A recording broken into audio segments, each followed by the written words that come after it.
So it's a real pleasure to be with you this morning. Not only because it's great to be able to talk to an audience of people who are absolutely passionate and committed about the future of national parks, but also you've given me the third opportunity this year to put on a suit and tie. So I'm really pleased to be able to do that. I've been here just over 12 months, so I'm not sure I can call myself the new Chief Executive of the National Park Authority, but this is probably the first time I've spoken to an audience like this, and it gives me some trepidation, not only because you probably know more about the subject than I do, but also because my predecessor's in the room, and you're going to hear from him this afternoon, so it'd be interesting to see what kind of contrast we have on the state of national parks and the future. So I'm going to talk today partly from a local perspective about the North York Moors. I'm going to talk a little bit from the national perspective as well as a family of national parks, and that's something I believe passionately in. I come from a national stakeholder background. I believe passionately in the mission of national parks for the better of the country. I think that's really important, and really important that we work together on that. But I'm also mindful I'm talking from a personal perspective as well, a little bit on some of my reflections, both from looking outside of the National Park Inn, but also having spent 12 months here and 12 months working amongst that family, what I kind of think about some of the challenges and opportunities. A little bit of introduction to the National Park. Many of you in this audience will be more familiar with the area, its beauty, its attributes, and also its challenges better than I can. That's a short illustration of the National Park. You'll be familiar with some of the key statistics around the North York Moors. The one perhaps I should have added on there, Ian, recognising what you said before about dark skies, is that we're now one of 18 international dark sky reserves in the country, along with a number of other protected landscapes, including the Yorkshire Dales, the South Downs and Northumberland. And the one thing that's really important in all of this is we're 12 months off the 70-year anniversary of the North York Moors designation as a national park, which is a really important opportunity for anybody and all of us who've got a stake and interest in the national park to celebrate its creation and hopefully celebrate its future as well. If you go into the visitor centre, you'll see a fantastic video on display on reel that talks about the national park. And this was all designed to do a really good job of a better job than I can do of talking about the area. But there we go. Never mind. These things don't always work. So a little bit about context, and this is the kind of context that's sort of framing some of our thoughts about the future of the North York Moors. The first of those themes is around the future of farming and land management. And I'll speak a little bit about that in a second. Debbie's kind of left off where I'm likely to start in a way. The second key thing is around climate change, how the national park both adapts to and responds to the challenge of climate change.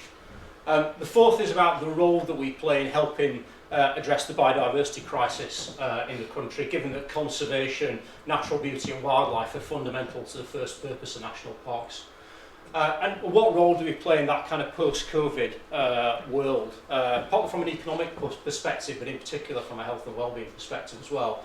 Plus, along with that, we're trying to navigate through whatever the outcome of the Glover review or the landscapes review may well be. And the bit that's dropped off the bottom of the slide there is the comprehensive spending review and what that might mean in terms of the financial climate that national parks as public bodies are operating in. But those four key themes not only speak to a kind of local context, but they're very much part of the kind of national backdrop that we as a family of national parks are working on.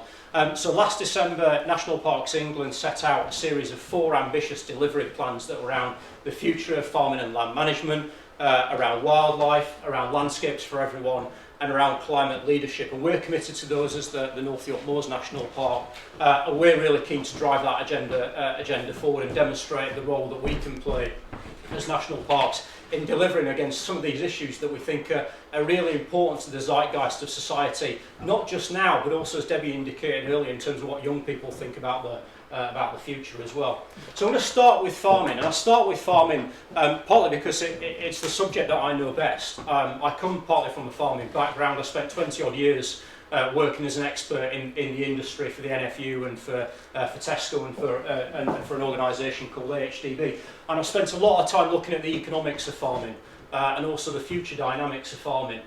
And Debbie's absolutely right that farming is a fragile economic activity in many parts of the country, and that's equally true here in the North York Moors as it is in other protected landscapes. And what this slide does here is it illustrates how currently farm profit, farm income breaks down across different farming sectors and also between different sources of income. I'll try and do my best to just sort of illustrate the point about how the future context is going to be really important. So what we have here, this is a breakdown for Yorkshire and Humber. You've got cereals and dairy, and you can see that you've got profit in terms of pounds per hectare for dairy farmers up around 600, which is not too bad. But in the North York Moors and indeed many upland areas, upland national parks in the north of England, farming, livestock, beef and sheep, less favoured area farming predominates. And that's farming that first of all doesn't make significant profit from producing for the market. In fact, the green box there is how much farmers make in terms of profit from farming, agriculture, output of raw materials and commodities. And you can see it below the line. In fact, farmers on average make a net loss against their total costs in the beef and sheep sector, and that's roughly 45% of farms here in the North York Moors. And the vast majority of their profit is made up through this orange bar, which is called the Basic Payment Scheme. It's payments that are historically drawn from the Common Agricultural Policy, still there at the moment, but will be phased out in their entirety by 2027. Now, Debbie's right that the opportunity for some farmers to generate more return from the marketplace through diversifying and seeking higher provenance, higher quality is there. But in the main, farmers at the bottom are at the bottom of extended commoditized supply chains and are producing raw materials in highly competitive environments. And so it strikes me that unless they can find a way of making the most of the new support regimes as they come on stream, which will require them to work and think differently, then the agricultural transition over the next 7 years will be very, very, very challenging. Probably the most challenging set of circumstances that the farming sector in this country has faced, certainly in my lifetime, and possibly a lot longer than that. And the real question for us as a group of friends here, and for me working for a national park authority, is how can we work with farmers on the ground, but also how can we work with the support regime as it will operate in the future to help support and secure an orderly transition so that those farmers that probably aren't going to be committed to the future can exit the industry with a sense of dignity, but equally those that do have a future can maximise the opportunities. But it will require them to think differently, and farmers are very, very proud people, they're very traditional people, they believe in farming for the marketplace, and that will be a really, really significant challenge for us all to overcome. And this matters because, believe it or not, farming in the UK is probably the single biggest form of land management. Something like 71% of the UK is farmed in some shape or form. It's a little bit less here in the North York Moors because of the amount of forestry that we've got, but still here 64% of the land is farmed in some shape or form. So it's intrinsically important to the future of protected landscapes. Now, there's sometimes a bit of a debate about where climate change fits in terms of the statutory purposes of national parks. It may not have been an issue when the 1949 Act was conceived. But I'm one of these people who not only believes that the science is compelling in terms of climate change and that we all have a responsibility to play our part in acting, but also that we as national parks have a responsibility and indeed duty. And I think there's a deep expectation that national parks will do their bit, and probably disproportionately do their bit in terms of addressing climate change. And when that comes to adaptation, that's partly about how the landscape of the national park will necessarily and invariably change in response to a changing climate, which will happen. We won't stop it. But also what it can do to mitigate mitigate some of its impacts in terms of the risk of flooding in winter and the risk of fire in the summer. But possibly the bigger challenge of all is around what role does the landscape play, and how does the landscape change in order to ensure that it does more in relation to mitigation, by which we mean producing less CO2 and offsetting emissions more.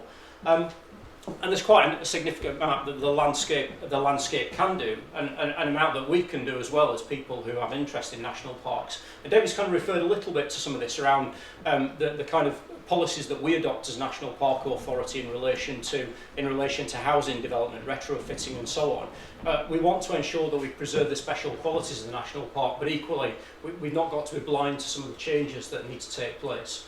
But probably the bigger challenge, but also really big opportunity as well, is around how does the landscape change. And the tension and trade-off with all this is how do you ensure that you maintain what's special about the landscape, but also enable and facilitate landowners and land managers to play their bit in doing more in terms of offsetting, whether that's in terms of woodland creation or natural regeneration on moorland, or whether it's peatland restoration. I think it's imperative, and I think it's ultimately imperative that longer term the sort of paradigms of land management start to change in national parks as well. So the third key theme that I mentioned at the start was around nature recovery, and government in Westminster, DEFRA, talk about the climate crisis and the biodiversity crisis in equal measure.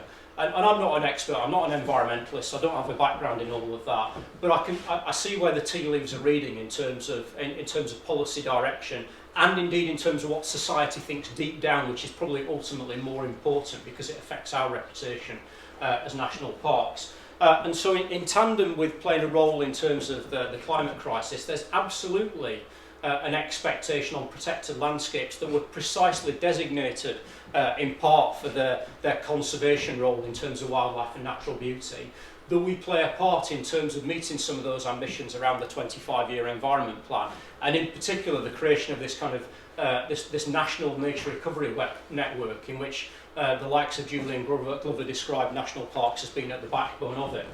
And we think we can play that role.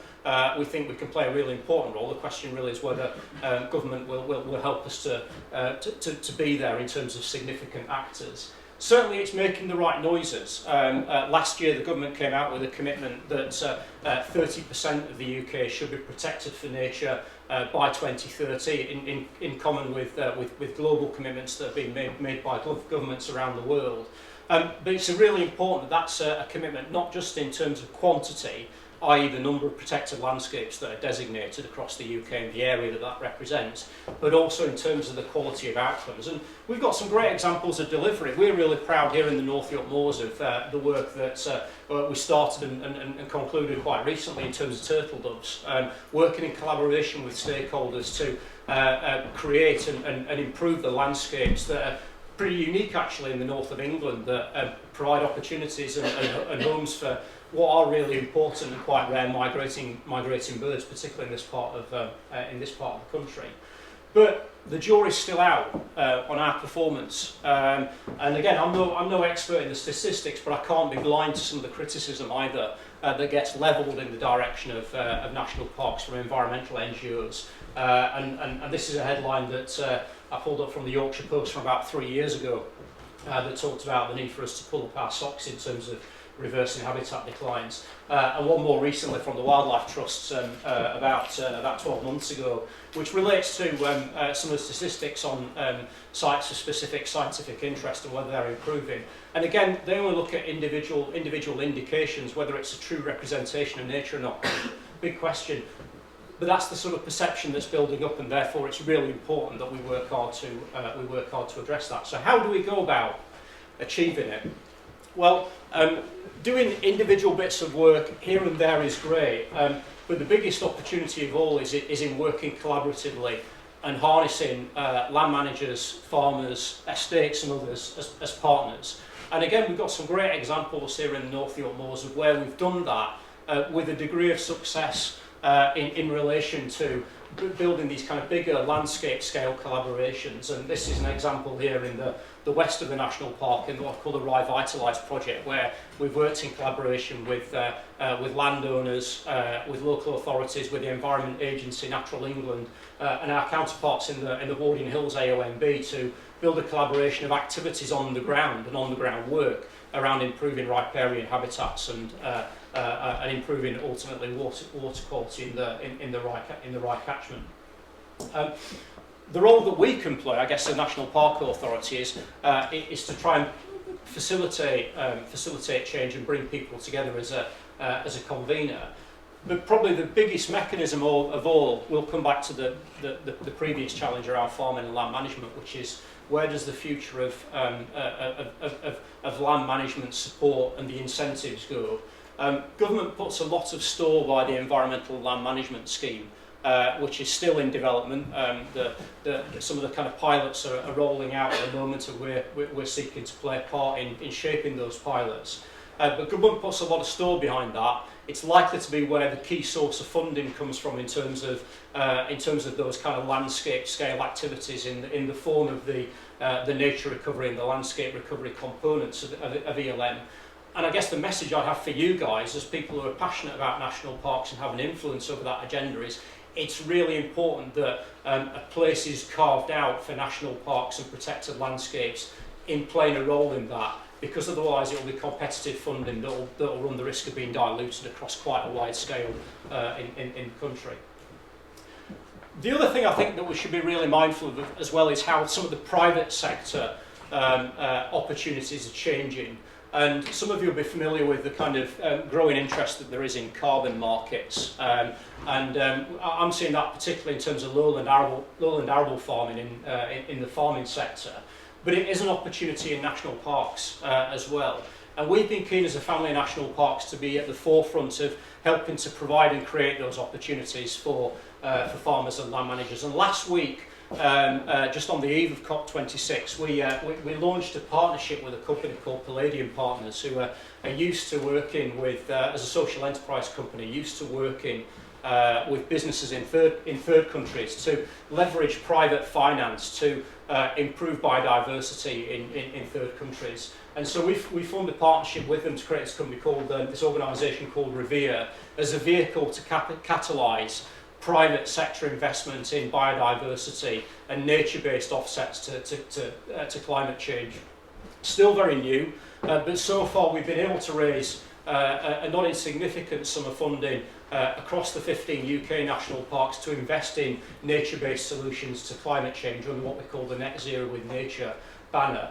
But it's also unlocking some opportunities here in the North York Moors, and we were one of a handful of pilot projects that were announced a few weeks back under the Environment Agency's Natural Environment Investment Readiness Fund to pilot a programme of works here in the North York Moors with what we call our Esk Valley Farm Facilitation Fund to leverage some private investment to improve some of the nature-based solutions to climate change in that particular area as well. So that, I think, is an opportunity, and it puts us at the forefront of it. And then finally, my final thing before I just offer a few kind of thoughts of conclusion is about the COVID legacy. I mean, it's taken an absolutely massive toll on all of us. I mean, it's just great to be able to kind of get out and about in this kind of environment. But we were all impacted by the experience of lockdown. And what these two graphs here from the Office for National Statistics, they're drawn from Google mobility data, highlight is that the sort of change in movement of people pre-pandemic and post-pandemic. So what you've got here in yellow is a reduction in the number of visits to people in North Yorkshire in the periods between, I think this is March and April 2020. The slide here is the movements of people after the easing of lockdown measures in July and August last year. And you can see how the darker blues represent quite a significant increase. Now, it's against a baseline that was in January, so generally you'd see more people visiting, but some degree of correction has been undertaken by the ONS to try and even that out. So it indicates that people flocked to outdoor areas last year, and that wasn't without its problems. I'm familiar with some of the problems here in the National Park in the North York Moors, but for my sins in the last 12 months, I've chaired a group across the 10 UK national parks looking at visitor management, and I'm well aware of some of the challenges the Lake District in particular has faced in the course of the last year. But it's brought new audiences to national parks, and it's also helped people to recover from the pandemic. And the question really is how long and how durable that effect might be, and how can we harness and capitalise it. But certainly when we look at some further data from Natural England in what they call their People and Nature survey, more people are saying that visiting natural spaces and being close to nature and wildlife are seen as important to their well-being. A good proportion, 35% of people, now say that they're visiting local and green and natural spaces more often. And so I think national parks are right at the, not only the vanguard, but probably at the confluence of this opportunity of things coming together where both nature and people can play a really significant, important and durable role in terms of improving health and well-being, and that certainly will be part of a cornerstone of our strategy as a North York Moors going forward. So just a final few words from me in terms of reflection. We're in the process here in the North York Moors of reviewing our national park management plan. Many of you in this room will be familiar with the status and role of management plans. There were some big ambitions in the Glover review about the future of those. Whether that will be fulfilled or not remains to be seen, but certainly we think it's really important that we set a new vision and direction and take people with us in the future of the national park, and we've done that through working in a series of stakeholder groups, what we call thematic working groups, and I'm pleased that Naima and Tom have been involved in helping us with one of those groups. And we're aiming to go to consultation at the end of November on that. So finally, just a few kind of concluding remarks from me, and probably a little bit of a message for you guys at the end. So the first is actually, Debbie kind of drew it out as well, that one of my observations having been here 12 months is that the sort of, when I look at the kind of challenges and tensions that we face as a national park authority between those who want us to do more and those who want us to go in a different direction, probably the biggest tension of all is this one between how do you conserve what's special, what's important, whether that's historic buildings or archaeology or landscapes, but also recognise that change is not immutable and that some degree of change is equally desirable. So navigating that tension will always mean that somewhere we'll get it wrong with a particular audience, but to navigate that tension we absolutely must. The second is just about the landscapes review. I mean, I'd see it as a bit of a curate's egg in terms of being good in parts, but less so in others. We've all been waiting in excess of 2 years now for government to opine on the landscapes review. It issued a very brief written ministerial statement in August that amounted to very, very little. We're expecting a consultation sometime before the end of the year because that's what they said they'd do. Frankly, the world has moved on from the landscapes review. We've got to think about what role we can play, not worry about somebody else's agenda. That said, one thing that I do think is probably more important, and certainly something that I'm very mindful of in terms of ultimately our financial strategy, is that we'll see the outcome of the comprehensive spending review on the 27th of October. DEFRA will not be a protected department. And so I think longer term, one of the kind of legacies of the pandemic will be not only is there a big tax bill ultimately to pay down, but also some of the kind of growth that we've seen over the last 12 months will start to ease off and will be impacted by inflation. And therefore I think we're entering into a period of austerity, and our ability as national parks to punch above our weight is more important than ever. And I think that means my message for you guys is that whilst it's easy sometimes to kind of knock down the role that we play, now is more important than ever to speak up the role of the national parks, because it's really important that actually we punch above our weight in what's going to be a very, very difficult fiscal climate in the next 10 years. So with that, Ian, I think I'm done. Thank you. Thank you, Tom.